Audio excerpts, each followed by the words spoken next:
మీ భూమి మీ హక్కు కార్యక్రమంలో సీఎం చంద్రబాబు మాట్లాడుతున్నారు. ఇప్పుడు లైవ్ చూద్దాం. అంతే ప్రేమిస్తాడు. నిద్ర లేస్తే భూమి దగ్గరికి పోకపోతే, భూమిని చూడకపోతే రాత్రి నిద్ర రాదు. దేశానికి తిండి పెట్టింది రైతు, అన్నదాత.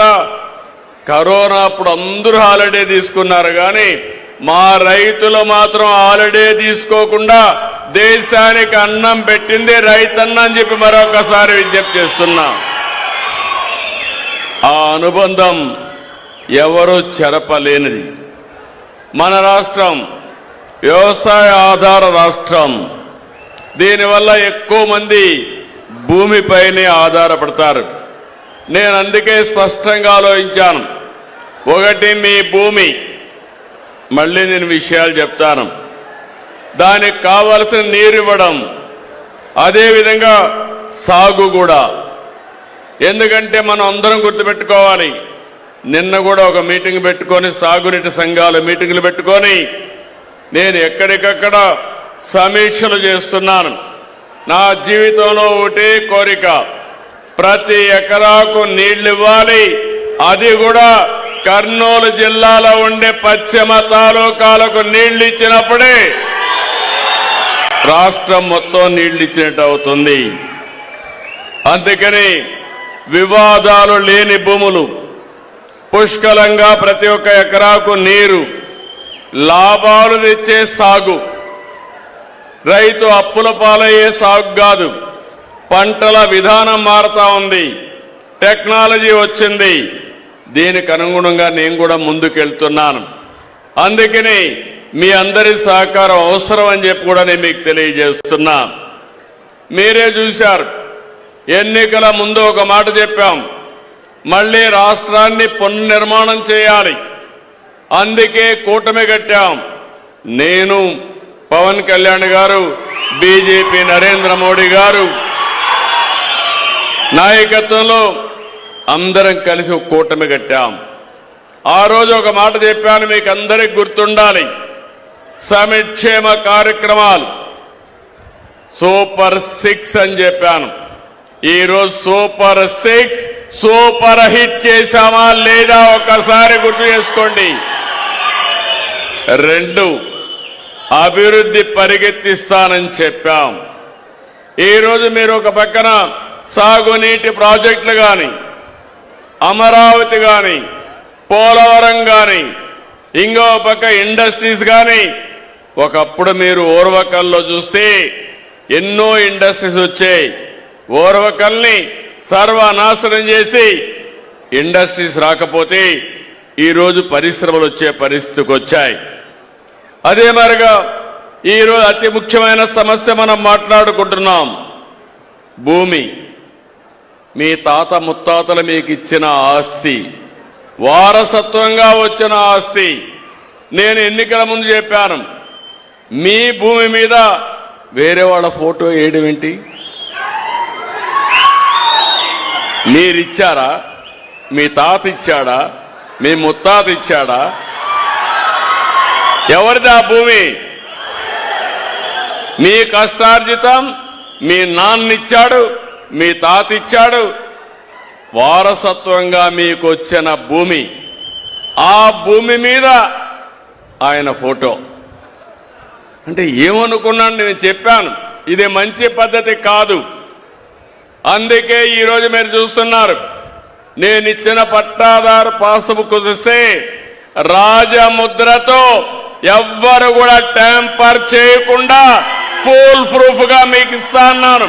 ఇచ్చానా లేదా అని మిమ్మల్ని అడుగుతున్నా. అంటే ఒక దురుద్దేశం ఉంది దీంట్లో, మీరు గుర్తుపెట్టుకోవాలి. మళ్ళీ మర్చిపోతే కష్టాలు మళ్ళా వస్తాయి. ఆ రోజు వాళ్ళు ఆలోచించింది తప్పుడు విధానాల ద్వారా మిమ్మల్ని బానిసలుగా చేయాలని ఆలోచించారు. అంటే ఒక ల్యాండ్ టైటిలింగ్ యాక్ట్ ఒకటి తెచ్చారు. మీ భూములన్నీ ఒక ల్యాండ్ టైటిలింగ్ పరిధిలోకి తీసుకొచ్చి ఎక్కడన్నా విభేదాలుంటే ఎవ్వరికి అప్పీల్ చేయడానికి హైకోర్టుకే పోవాలి. రెండోది, దాన్ని ఇప్పుడు ఇక్కడ ఎవరు కలెక్టర్ గారు ఉన్నారు, ఎంఆర్ఓలు ఉన్నారు, వీళ్ళు పెత్తనం చేస్తారు. ఆ రోజు అట్టు కాకుండా ఆయన సొంత మనుషులు పెట్టుకున్నాడు పులివెందల్ని తెచ్చి. అంటే మీ జుట్టు ఆయన చేతుల్లో పెట్టుకున్నాడు.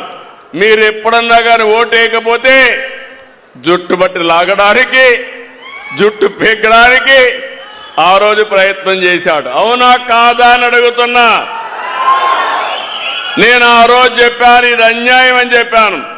మూడోది మీ పొలం గట్లు దగ్గర సర్వే నెంబర్ రాళ్లేస్తే గెలాక్సీ గ్రెనేడ్ తీసుకొచ్చి ఆయన బొమ్మ వేసుకుని ఇంట్లో పట్టాదారు పాస్ పుస్తకం ఆయన ఫోటో చూడాలి, పిల్లలు స్కూలుకు పోతే ఆయన ఫోటో చూడాలి, భూమి దగ్గరికి పోతే ఆయన ఫోటో చూడాలి.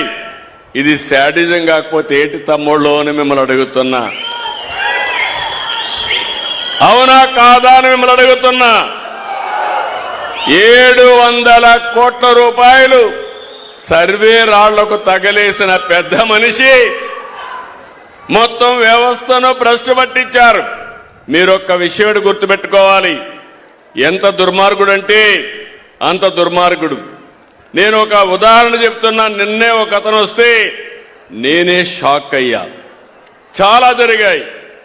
ఇటీవల నేను ముఖ్యమంత్రి అయిన తర్వాత సమస్యలు వస్తున్నాయంటే, అర్జీలు వస్తున్నాయంటే 180% భూ సమస్యలు. ఈ దుర్మార్గులు ఏం చేశారంటే, మీ భూమి మీద ఉంటే ఆ ఊరిలో ఒక చోటా నాయకుడు ఉంటాడు. ఆ చోటా నాయకుడు కూడా ఒక రౌడీ. వాళ్ళు మీ భూమి అడుగుతారు, మీరు ఇవ్వనంటే రికార్డులో 22A కింద పెడతారు. మీ భూమి 22A కింద రికార్డులో పెడితే ప్రభుత్వ భూమి అయిపోతుంది.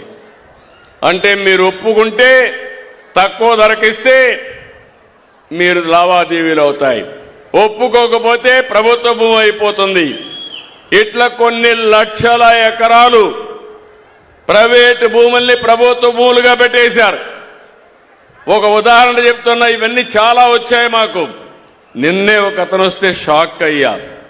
దీనికి సమాధానం చెప్పమని వైఎస్ఆర్ కాంగ్రెస్ నాయకుల్ని, ఆనాటి ముఖ్యమంత్రిని కోరుతున్నా. ఈరోజు మీరు చూస్తే ఒక అతను వచ్చి తాడేపల్లి ప్యాలెస్ కట్టుకున్నాడు. ఆయన తప్పేం లేదు, ఇల్లు కట్టుకున్నాడు, బాగానే ఉంది. ఆయన ఇల్లు కట్టుకుంటే ఆయనకు ఒక హెలిప్యాడ్ కావాల్సి వచ్చింది. హెలిప్యాడ్ కావాల్సి ఏం చేయాలి? భూమైనా కొనుక్కోవాలి, లేకుంటే వేరే వాళ్ళ దగ్గర తీసుకోవాలి. వాళ్ళు ఒప్పుకుంటే నువ్వు హెలిప్యాడ్ వేసుకోవాలి.